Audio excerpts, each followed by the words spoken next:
I just ran a survey on my Twitter about AMC stock. I was really curious about the motivations behind investors buying AMC and why AMC had become so popular. I will reveal the results of that survey and also talk about the interpretation of AMC, what you look forward to in the future. And also, there's another stock that I really like, and I'm going to tell you about all this on the Black Financial Channel. So, buckle up your seatbelt, get comfortable. We're going to get started right now.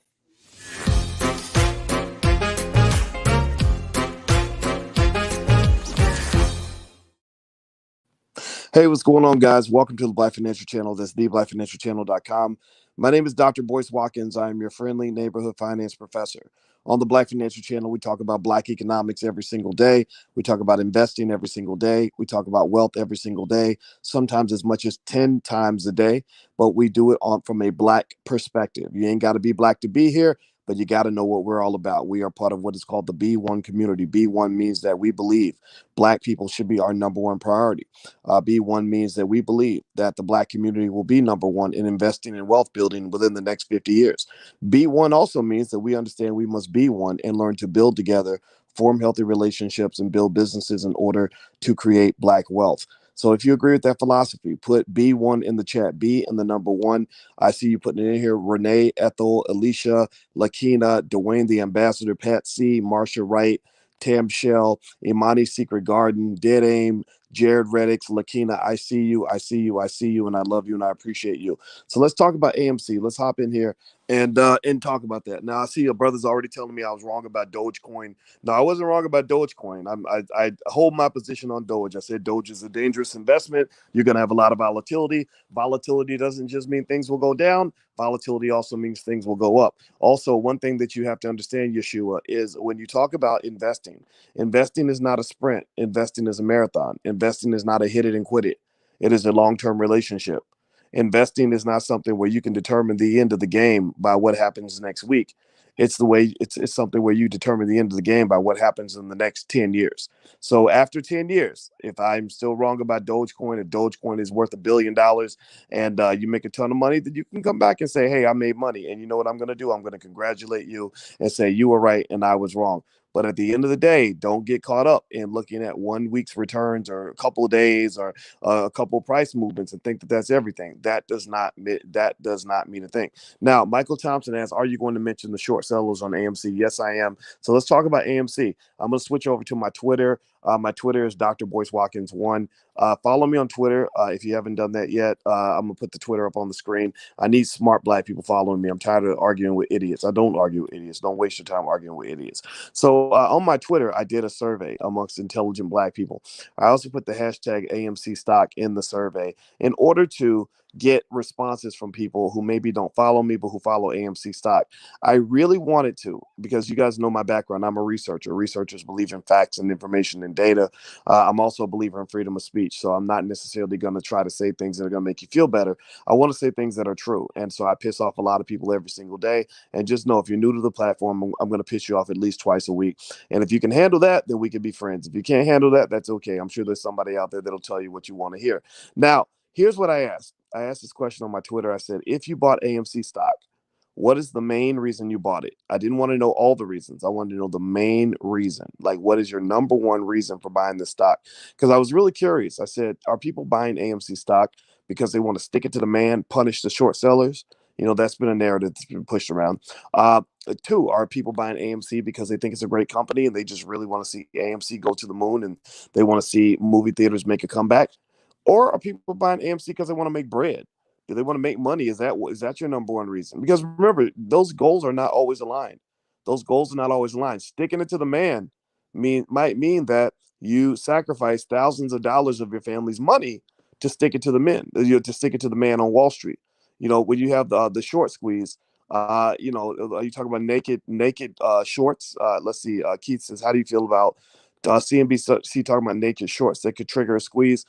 Yeah, I mean, naked shorts. Naked shorts are basically. I'm not going to go into it all right now, but naked shorts are absolutely terrible. That's where you're going short on the stock and you don't actually have any sort of protection. So think of it like jumping off a building with no parachute, hoping that you find a parachute on the way down.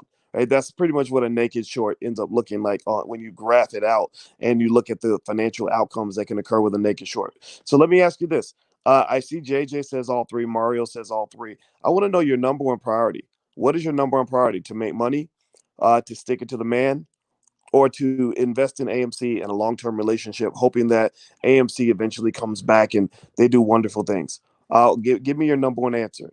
Let's see here. Pat C says to make a quick dollar, um, so we can continue to buy and hold. Says youth leaders of tomorrow. James Stewart says make money. Sis King says to make a quick dollar. And in fact, actually, let's ask this question. Here's a better question. I'm going to ask this question before I give you the results of the survey. I care about what you think.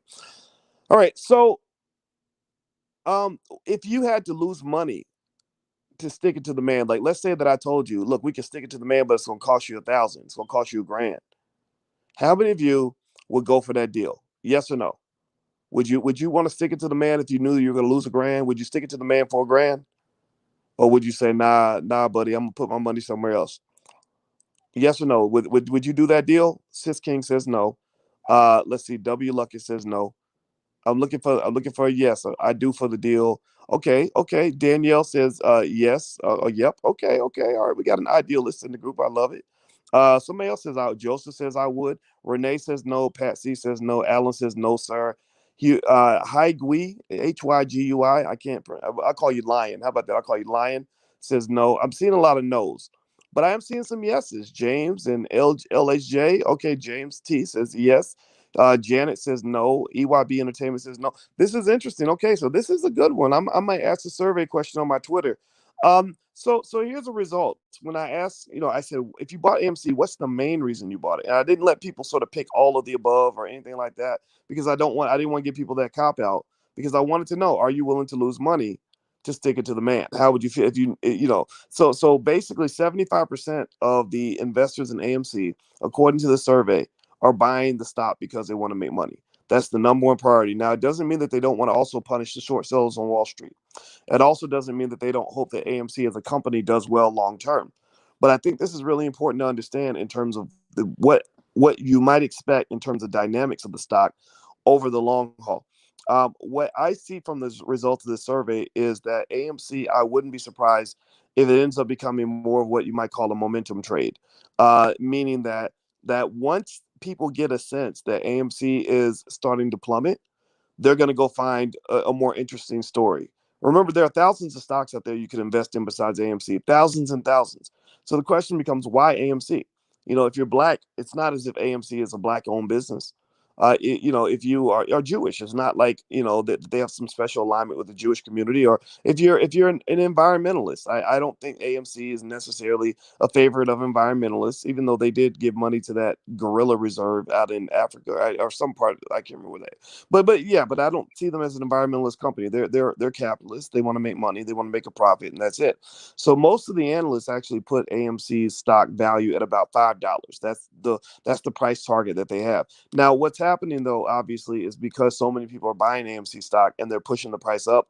AMC is seizing the opportunity to sell more shares so that they're going to be able to raise more capital, which will allow them to pay down some of the debt. The problem that AMC has, though, is that AMC is not just somebody who came into the hospital with a cold. AMC is the person who came into the hospital with HIV. AMC is the company that came in with COVID and needed a respirator right away because they were 2 inches from death. AMC is not the company that came in to the doctor and needed a Band-Aid and a couple aspirin to be sent home.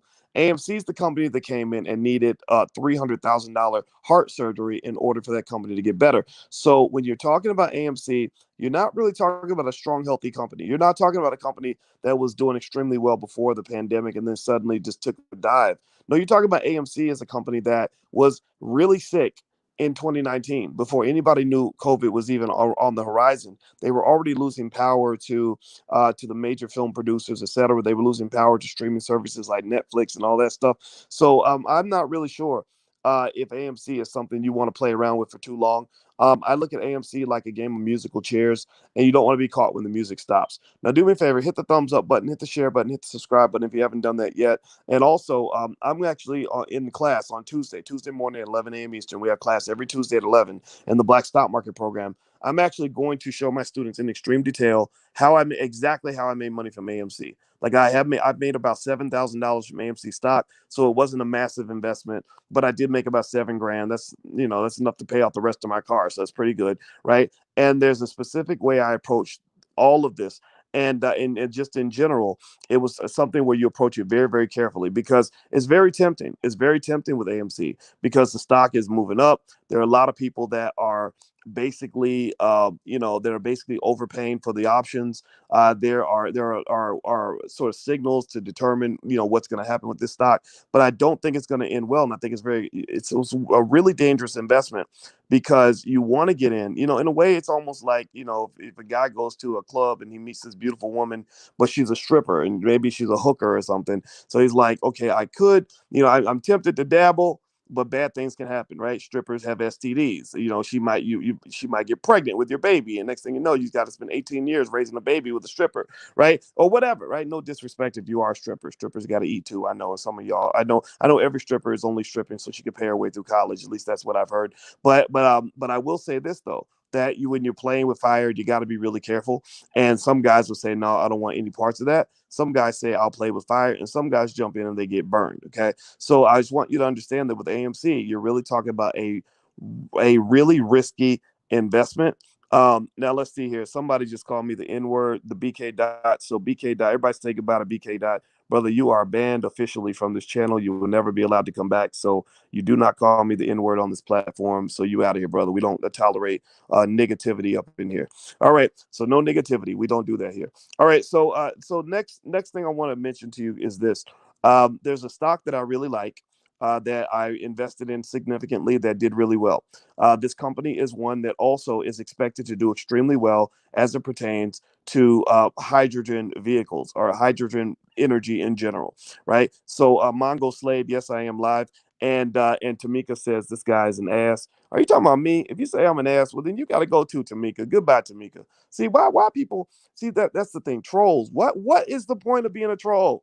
Like, it's so crazy to me. People need to really get a life, man.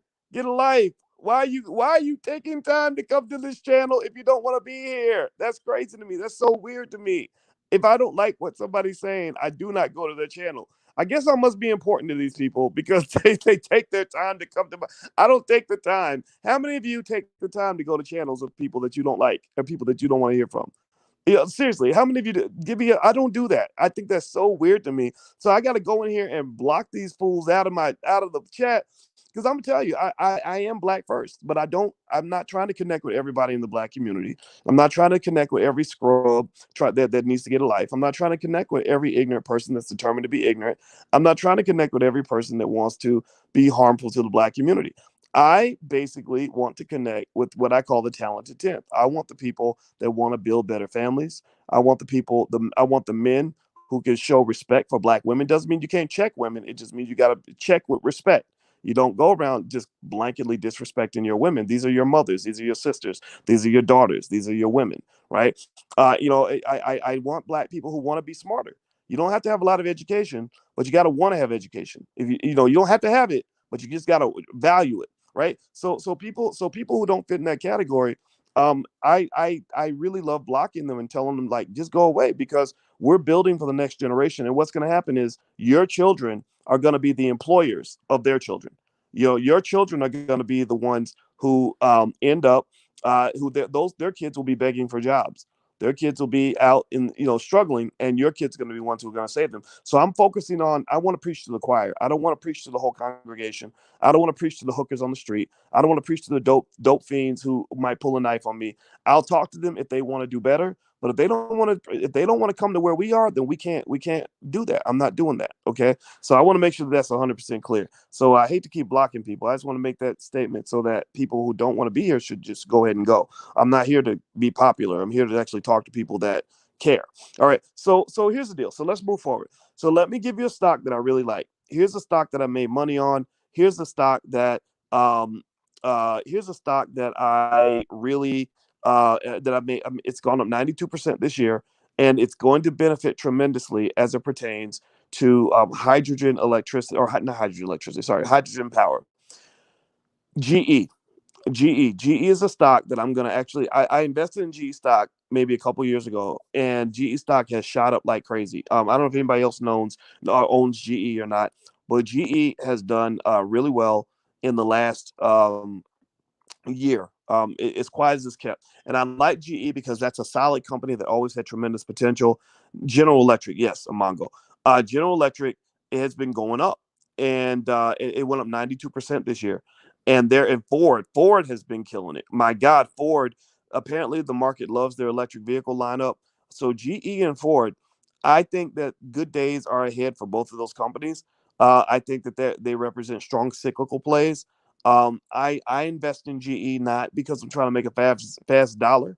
I invest in GE because I want to make a slow dollar. I don't invest in GE for the short money. I invest for the long money. I believe these are assets that I can hold for the rest of my life, pass these down to my kids, and those companies will do well. AMC is not in that category. But if you want my stock pick of the day, now again, with my students, I admit I do a double deep dive for my students because they're in the Black Business School. They're helping us build this institution. So I hope you'll take a look at the blackstockmarketprogram.com. It's right there. The first month is free. But it's not like I don't want to share anything, right? So I will tell you guys, GE and Ford are big plays that I really love. I would love for you guys to come to class with us on Tuesday as well. I will answer every single question you have, every single student question that's submitted in advance. I answer every single one of them, even if it takes 2 hours. And I do 2 hours every Tuesday doing a deep dive where I'm only talking to my students, and I want to make sure I give you everything that I know in terms of what's going to happen with this market and how my family's making money, because we are making real money. A lot of people think that because I talk on the internet that I make most of my money by running my YouTube channel and all this other stuff. No, my YouTube channel I have hundreds of thousands of subscribers, but my YouTube channels probably make maybe 5-10% of my income or something. I don't even know if it's 10%. I don't think it's 10%. Maybe it's more like 3 to 5%. Right. So my point is to say that that this stuff really works, that we are really making money here. And I've mentioned to you guys for the last decade, I was saying this back in 2010, 2008, 2007, that stock market investing is the number one wealth builder in America. And it's been that way for as long as I can remember. I wrote research papers on this back when I was at Syracuse University. And I used to talk, I said, if we can get Black people to open their eyes to the stock market, then you're talking about a move in Black wealth unlike anything that a reparations check could ever do. Like the reparations that they eventually pay is going to be nothing. But this move is literally allowing you to engage in the very empowering act to repair yourselves. And that it's better to do it yourself than it is to let white people do it for you. So that's why I want you to make sure that you integrate an investing culture into your family. The only thing you need to be integrating into directly is you need to be integrating into wealth. You control the integration. Don't let other people control how you integrate. You control how they can integrate into you. Okay. So let's see here. Renee says, Dr. Boyce, what happens if my schedule can't make your class? Is it recorded? Yeah, we record not just the class for the previous week. We've recorded probably hundreds of classes. And I'm gonna tell you, I studied this stuff well over a decade and practiced it for 30 years, and I've taught college students for many, many years. My students at Syracuse, I think the tuition in Syracuse is about 70,000 a year or something like that. And but the internet allows me to reach more people at a much, much lower cost. Now, everything can't be totally for free because we're trying to build the Black Business School. Building things takes money. We're trying to get buildings. We want a university. I was doing a story the other day about a sister down at the University of North Carolina who couldn't get tenure. And I know how these universities are. They're racist. They milk the Black community for their athletes. So they make billions of dollars off your athletes. They don't hire Black professors and give them promotions. They treat the Black students like crap. That's why they're mad and they're protesting all the time. And then all they do is they teach you how to go and become a bigger drain on your own community, a brain drain, because your number one goal is to go work for white people. They're not just giving you this false education, but they're giving you your value system, and you end up valuing white supremacy and wondering why white supremacy is so powerful in your society. It's almost like when somebody's sick and they don't understand why their body's having a certain reaction, and then somebody comes along and says, well, you eat a lot of sugar, and sugar causes high, this kind of cancer, and you don't realize that you're feeding the cancer because you're eating the sugar, and then somebody gets you off the sugar, and then next thing you know, the cancer subsides or the illness goes away. So a lot of times that's kind of what I see in terms of white supremacy, that you're feeding into it without even knowing you're feeding into it, and then you wonder why it maintains its power. You wonder why black wealth, the gap has not shrank since 1968 when the Civil Rights Act got passed. It's because there's nothing shrinking it. It's because white people want it to grow, black people want it to grow. So you have to change your behavior if you want to get different results. That's just my 2 cents. Marcia says, "I love the pre-recorded classes. Very convenient." Yeah, yeah, we record everything. In the class. The URL is theblackstockmarketprogram.com, and we record everything. And the biggest problem we've actually had with the program is there's like almost like too much information, right? And the thing I tell the students is, look, you don't have to go through every single video. I just want to make sure I over deliver. Like, I want to make sure that if you don't walk away from the Black Business School saying to yourself, this was 10 times better than college, even if you went to college and you're $100,000 in debt or whatever. If you don't walk away saying that this was better than college, then we want to give you your money back, because that's our goal. We believe that we can educate Black people better than these universities can. And so it can be challenging. We have Black lawyers and doctors and PhDs and multi-billion millionaires. We've even had a billionaire, Mike Roberts, that came in and did a lecture to the students. And we have all this high quality Black talent. But for some reason, people will go and they will spend lots of money to learn from mediocre white talent. Like, they'll go to Iowa State University and spend $150,000 to get a bachelor's degree just so they can go get a job, and then they find themselves stuck and frustrated. Our goal is to teach you how to actually empower yourself to develop institutions, to become investors, and to actually dig into things like real estate. Now, here's the interesting thing, and really all the ways that there are to make money. Like, we literally cover it. So in fact, Tuesday, we're starting a cryptocurrency masterclass. I got some crypto experts coming in that are going to work with me to make sure you know everything you need to know about crypto. So if you actually want to join, the URL is cryptoinvestingmasterclass.com. Let me see if I can put it up here so you can see it. But it's cryptoinvestingmasterclass.com. And basically, we start Tuesday, and the content is yours forever. So it's a lifetime membership. There is a private Facebook group that you can join to engage with the other students. Also, like the content's yours forever. Like, so once you do the class, it's yours. You can have it. You can do what you want with it. And there's the URL if you're interested in taking a look at that. All right, so let me dig into a couple of your questions. Do me a favor, hit the thumbs up button, hit the share button, hit the subscribe button. Let's see here. Somebody said you sound racist. All right, so you should go because you shouldn't be here. All right, so let's see here. I totally agree that it was so valuable, the classes I took in Dr. Boyce's school. Good. Well, and the thing is that the Black Business School, I appreciate that, Marion. Thank you. And I want to reiterate too, though, that the Black Business School isn't just the Dr. Boyce School. Sure, I'm one of the founders. I've helped to get it going, but we brought in probably 150 Black experts over time, and probably more.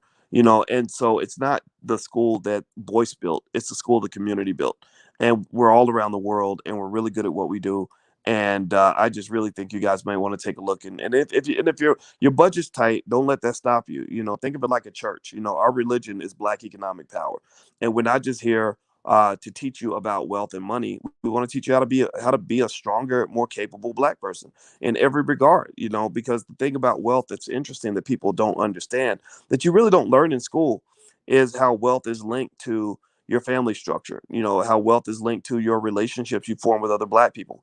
How wealth is linked to the choices you make. If a guy goes and makes a bunch of kids with a bunch of babies mamas, his wealth level on average is going to be lower than a guy who thinks through things carefully and builds a strong family and raises his children under the same roof.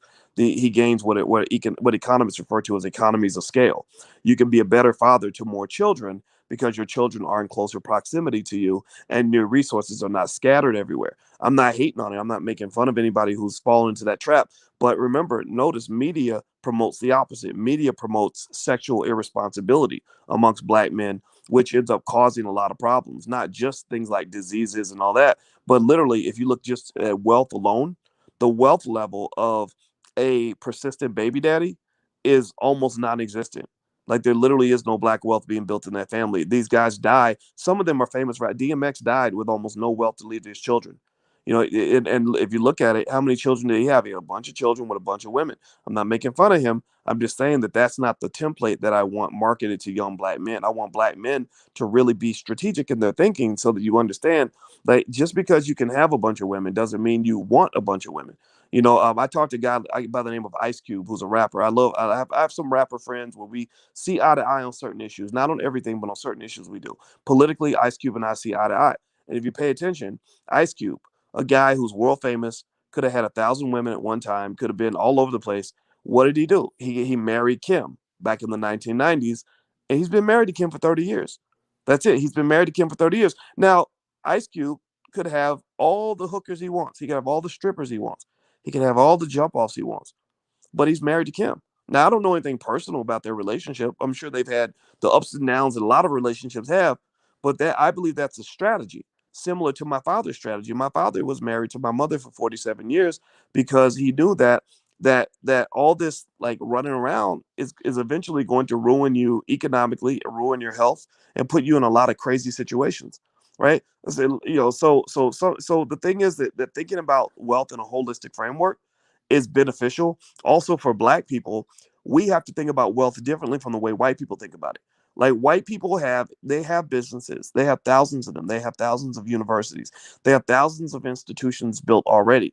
They don't really need to build more institutions. They can literally train their children to go work for other white people and have it be okay because there are plenty of places to go.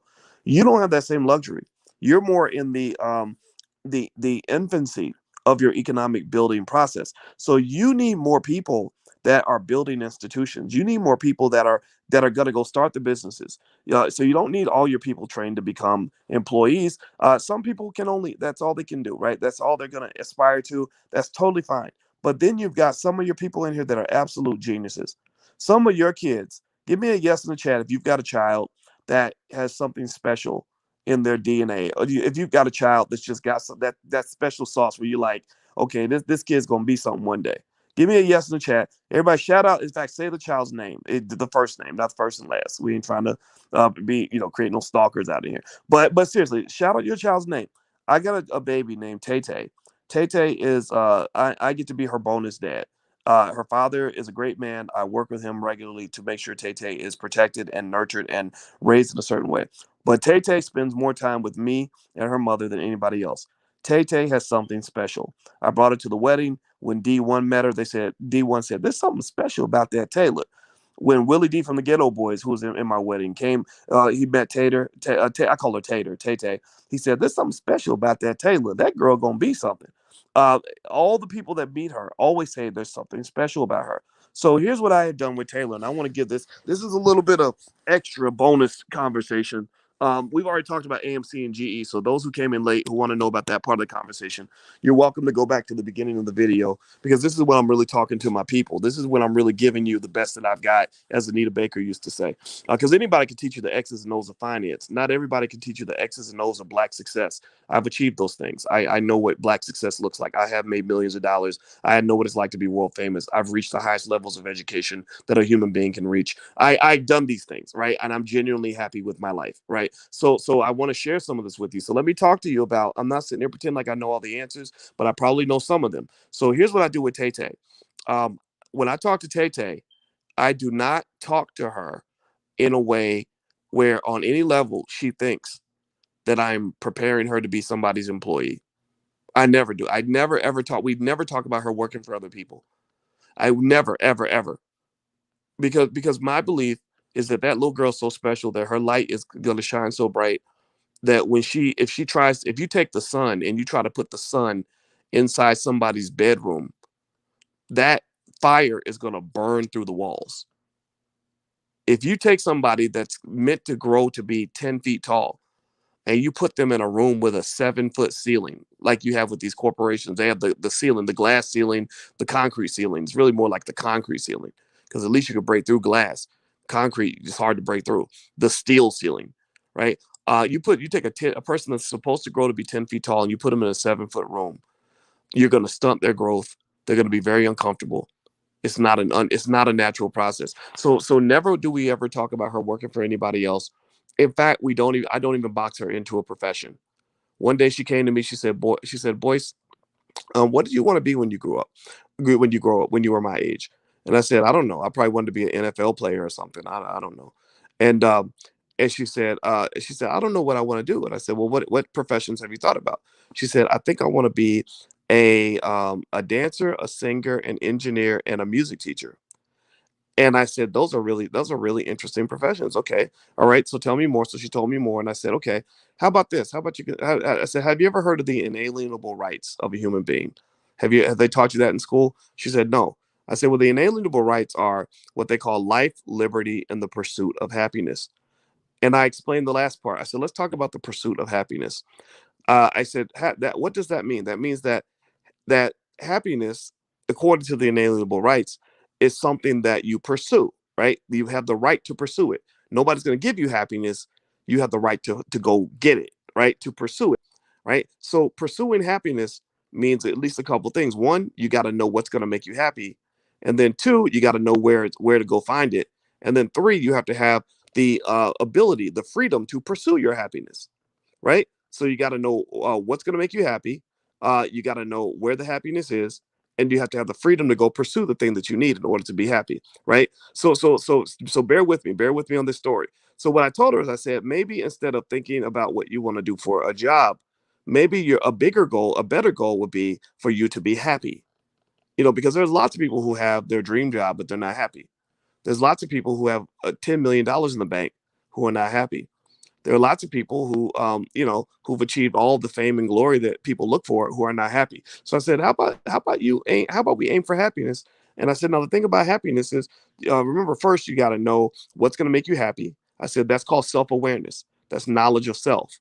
So you got to really learn yourself and be honest with yourself to find out what's going to make you happy. I said number two, you got to know where the happiness is, right? So you say, okay, I need to go make money. Well, do you know where the money's at?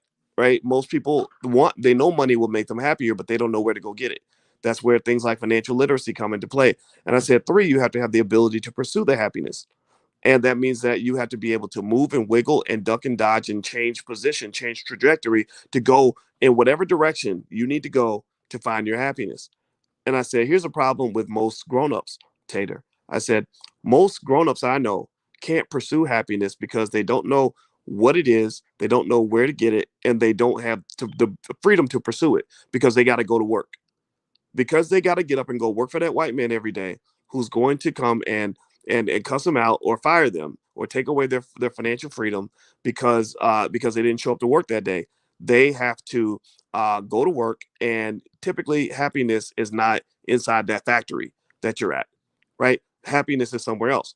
So I said, so maybe one way for you to get happiness is for you, instead of thinking of yourself as a person that's defined by a profession, maybe we should talk about things like financial freedom and financial security. Because if you have financial security, and I'm going to help you with that. I said, look, your daddy's your mom's smart. Your mom had, she got married, then divorced, but then she married another man. Both of the men she married are financially intelligent. Her mom was the most beautiful woman I ever saw. I'm sure she could have dated a thug. I'm sure she could have dated some raggedy bum, but she didn't. She looked for men that were quality, men who were going to be good fathers, men who were going to be responsible, men who were intelligent, and men who were financially responsible, right? So because of that, because your mother made good decisions, you will then have the ability to have a family that gives you a bed of financial security when you get older. So working is optional for you. You don't have to work for anybody. Most people have to go to work because they can't quit their job. In fact, most of you, if you've ever had a job, if you could have quit the job, if you had enough money to quit that job, think of your last job or the job you have now. If you had enough money to quit your job, would you quit your job tomorrow? Give me a yes or no. Or when you had your last job, if you had more money, would you have walked away from that job? Give me a yes or no. How many of you had a job that you would have walked away from if you had enough money? Say no if you loved your job. Say no if you loved your job enough where you would have done it for free. If you are in that category, I'm happy for you. I really am. I mean, some people get lucky like that, and I think that's fine. But most black people I know hate their damn job. Most black people I know, when they think about racism, when they talk about the areas where they experience racism, they're not talking so much about being shot by the cops. Most black people I know don't get shot by the cops and arrested. You might get pulled over every couple years or whatever. That's fine, right? The cops suck. Okay, we agree on that. But or most cops suck, not all of them. But you know, I get that, right? But really, when you talk about racism, most black people I know, when they're talking about the stress of racism, they're really talking about like getting up and going to work every day and dealing with some white guy who's treating them like crap, right? And they will walk away from that job. If they could cuss their boss out and walk out the door, they would do it, but they can't, right? Because they got you boxed in. And that is it's bullying. Yeah, W. Luckett, you're right. It's a type of bullying that occurs. And they're basically looking at you and saying, yeah, well, because your family did not give you economic security, because you have no financial endowment to speak of, we've become your economic parents because nobody laid out a foundation for you. Nobody gave you any assets to protect you. We are your protectors. We're all you got, right? So you, even though you hate it, you're mad about it, you're complaining about it, but you complain in quiet. You complain in private. You don't complain publicly because you know what's going to happen if you do, right? That's why a lot of black folks live their lives scared. So I said, I don't want you to be scared. I don't want you to feel boxed in. So me and your dad and your mother have, we're going to have things in position for you in terms of assets to give you financial security. But more importantly, I want you to know what you need to know as a black woman to be economically intelligent. So you know how to make your own money. So you know how to own real estate. So you know how to start your own business. So you know how to invest. And then what will happen is you'll see a shift. Work won't be a necessity anymore. Work will become a luxury. It will become something that you do because you are bored, or something you do because it's fulfilling, or something you do because you really love it. It won't be something you do because you have to. So that's very, very important. And so Julie says, Dr. Boyce, please advise how to repeat this message for a later time. Yeah, well, you know what, Julie, you can go back to the beginning of the video if you're listening on YouTube or Facebook.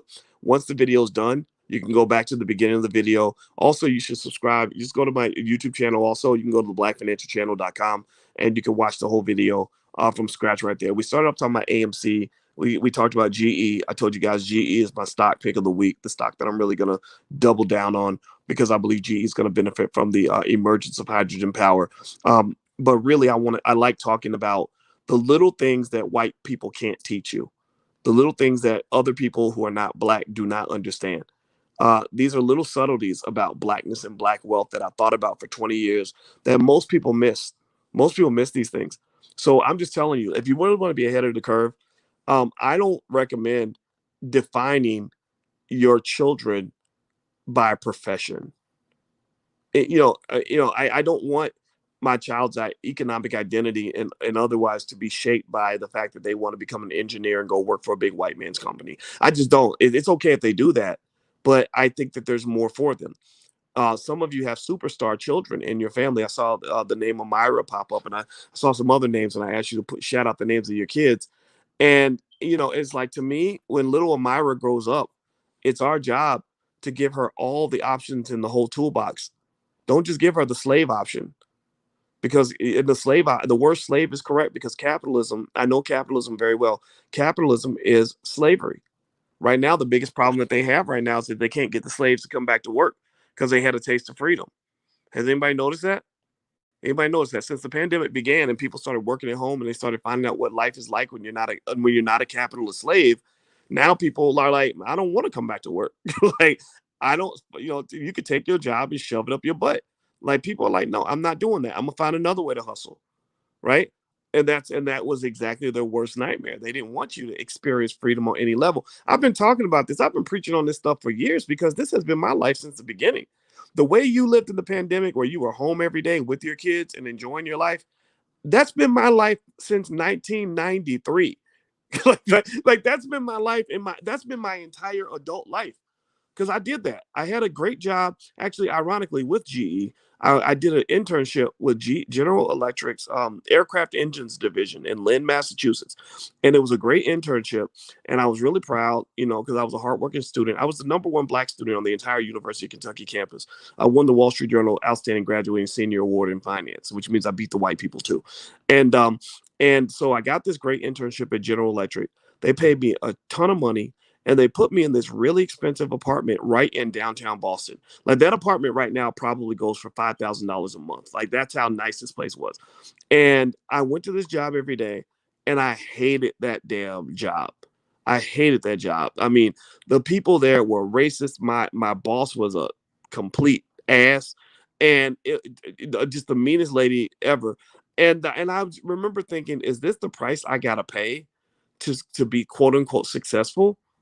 Is this? And then they gave me some stupid black man to be my mentor, and all he did was pretty much tell me to shut up and take it up the butt. Like just, well, and I would tell him what they were doing and what was going on. And all he would do is tell me to fold and surrender. And I'm not built like that. I'm a fighter. I'm not a person that folds and surrenders. I don't fold to anything. So it did not gel well with my spirit. And I remember thinking, I can't do this. I'm not doing this. So that's when I thought the best thing I could find at that point was maybe a job with good flexibility. That's why I became a professor. I became a professor because I did not know other ways to make money. I did not know the things that you guys have learned from these conversations and others. I didn't know things like how to really go out here and invest in and build and all this other stuff because I knew it in theory, but I kind of still saw it as something that white people do. That's why I tell you guys that having the knowledge is one thing, but the culture is really what the killer is. Most people that do the wrong things, they know the right things to do. Like anybody ever have like an uncle who would do all this most messed up stuff, and when you say, man, that was messed up, you shouldn't have been doing that, you shouldn't be smoking that crack, they'd be like, yeah, you're right, I need to stop, right? So it ain't like you're giving him new information by telling him that he needs to stop smoking crack. He knows he needs to stop smoking crack. In fact, he might even want to stop smoking crack, but he's a crack addict. Like that's what crack addicts do. Like they do stuff where they're like, man, I shouldn't be smoking no more, but it feels good. We become addicted to all kinds of crazy negative things. We sit down and we eat another Popeye's chicken sandwich, knowing your big chubby ass needs to be eating the vegetables, but the chicken sandwich tastes so good. You lay down and you sleep with that man or that woman, and you know that person ain't no good. You know what they're bringing into your life. You know that person's toxic, but it feels good, right? So all of our addictions and our culture and the culture that we're addicted to, that shapes our behavior more than us knowing what we need to do. Many of us live our lives, a lot of us, myself included, sometimes we live our lives like the fat gym teacher. The fat gym teacher knows exactly what you need to do to be in perfect shape, but they're just not willing to do it. That's why they're the fat gym teacher. They're teaching you how to get in shape, but they don't want to do it themselves. So a lot of this stuff, when you talk about things like wealth, the biggest culprit, and this is what I realized, the biggest culprit when it comes to black wealth was not financial literacy. That's easy. I could easily sit down with you and probably in about an hour, not even an hour, probably more like 8 minutes, explain some financial moves you can make that would change the trajectory of your family for the next 100 years. That's how good I am at this. I am a financial ninja. I know what the hell I'm doing. That's why I don't debate. So I don't even debate with these fools because they can't even they can't even visualize things that I'm visualizing. So you don't try to explain a complex vision to somebody who doesn't have the ability to understand it. You just wish them well and send them away so you can talk to the people that trust you. But here's the thing. It's the education is not the problem. It's the culture. It's changing habits. That's what it is. So if you are a person, let me just give you a little game right here on how to create the perfect life in my view. If you can make yourself a person who can change your habits, if you can become a person who says they're going to do something and then you actually do it, if you can become a person who follows up all your words with action, because we got a lot of fast talking Negroes making a lot of promises that they never follow up on. Oh, daddy's gonna pick you up at 4 o'clock, never shows up. Oh, girl, I'm gonna buy you a beach house. He never does it. Oh, we're gonna build a school. I just need you to give me some donations to my Cash App. School ain't built 10 years later, right? We get a lot of people out here that do a lot of talking, but produce no results. And this is because we don't have standards. We allow people to talk and we treat their words as if that's the same as action. And that's why you don't have a lot of action, because a lot of people are like, well, why would I give you actual action that takes commitment, that takes dedication, that takes discipline, when I could just say something and then you will think it's real because I said it. So if you become a person who does what they say and follows through and can change your habits and shift your culture in your house, there's nothing you can't do. There is nothing you can do. I am here to make a confession to you right now. I will make a confession to you right now. I know what it's like to not have what I want. There was a time where I didn't have the money that I wanted. There was a time I didn't have the physical fitness that I wanted. There was a time I did not have the woman that I wanted. And that was probably in my 20s up until about 27, 28 years old. And then what happens is you just get sick and tired of it. You get sick and tired of coming up short. And I felt like a guy who had a size 10 foot who wanted to wear a size 12, size 13 shoe. So what I learned is that I said to myself, I said, I have to grow into the person that I want to be to really live my best life and to become and to live to have the life that I really want to have. And I can tell you, I was swear it on a stack of Bibles that when I look at my life and I measure the quality of my life in three key areas: health, wealth, and relationships. In those three areas, I literally have accomplished every single thing I wanted to do. Um, I started off wanting to make a few $100,000 a year. I have cleared millions of dollars in a year. I don't talk about money much because people get jealous, and I don't like to do all that type of stupid stuff. I'm not trying to be flashy with it. If you ever get money, don't be flashy with it. But I'm telling you guys this because I'm having a moment of clarity here. I wanted to be a successful scholar. I became 10 times more successful than I thought I would be. I wanted to be known in academia. Now I'm known actually all over the world. Um, I wanted to lose weight and I couldn't do it. Uh, Alicia gave me a process, and I lost a ton of weight, and I ran an actual full marathon. I never thought I could do something like that. Um, I I married the girl of my dreams. I did not marry a woman that was the best available to me. I did not marry a woman because I had nothing better to do. I did not get married because I didn't have literally tons of women reaching out to me all the time, trying to get close to me. All that comes with those are all the trap. That's what happens. That's y'all know how it is. You get a little bit of money, suddenly every woman thinks you're attractive, right? A lot of women do. I literally married the girl of my dreams, and all those outcomes occurred because I became more intentional about matching my words to my actions. I became more intentional about saying, "Okay, boys, where can we do better?" Because if you don't get this right in your life, you're gonna grow old and die, and you're gonna have a big pile of regrets on your deathbed. So I'm not bragging at all. And I hope it does not sound this way. I hope that this is more inspirational than it is me saying I'm better than you. I don't think I'm better than you. If I thought I was better than you, I wouldn't be having this conversation. It is really me saying to you that if you can shift your culture, if you can shift your habits, it takes 30 days to develop a new habit. If you can shift your habits and connect your actions to your words, you will become so powerful that no one will be able to stop you. No one will be able to stop you. So anyway, guys, that's all I want to share. Please hit the thumbs up button, share button, subscribe button. If you want to join us in class on every Tuesday for stock market investing class, you can feel free to go to theblackstockmarketprogram.com. The first month is free. It's all right there. So feel free to go take a look. And I see some of your questions in here about stock options and stuff like that. Yeah, I see your question, brother Dumani. I just like to sell stock. I like to sell. I don't like to sell put options. Actually, I sell call options, but I get what you're saying. I don't think it has to be complicated. I just sell call options because it generates like a nice weekly income. And when I bought AMC stock, I wasn't buying it to hold it. I actually sold the options because I wanted to sell to the speculators. So the thing about AMC though is the options are so expensive right now that I'm not a buyer. When the price of something goes up, you shouldn't be a buyer. You should be a seller. So I sell the options. I don't buy them. I don't pay. I don't overpay for things. So or I try not to anyway. So anyway, hit the thumbs up button, hit the share button, hit the subscribe button before you get out of here. And thank you for listening. It was real. And I'll probably check back in sometime today if I read an article that's interesting or something we could talk about. So I'll talk to you guys later. Have a good one. Peace.